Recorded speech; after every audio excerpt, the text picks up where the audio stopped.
Hi guys! Look at my orchids. 'Di ba ang gaganda? Ang hirap magpabulaklak ulit guys. Pero sa kakapanood ko ng mga videos, medyo natuto na din ako ng konti. Ayan. Ito guys, bagong spike yan. So finally after 2 years nagka-spike na din. Ito din. Ito yan. May buds na. Fuchsia yung kulay niyan. Gustong gusto ko yung mga dark colors. Ito rin maganda. Bagong bili lang ni James. Ito ni-rescue ko siya sa Lowe's, pero parang namamatay. Itong Oncidium naman, binili ko last year. Pangalawang bulaklak na niya to. Ang hirap magpa-ano ng orchids dito guys kasi yung weather sobrang malamig.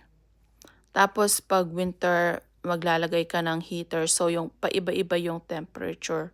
Ito, first time ko lang makakita ng ganong kulay. Ito din bagong bili ni James. Ang ganda ng kulay nito, pink at saka yellow. Ito yung fuchsia. At saka ito naman, finally after 2 years, nagka-spike na din. So, ayan guys, ang aking mga orchids. Sana talaga magtuloy-tuloy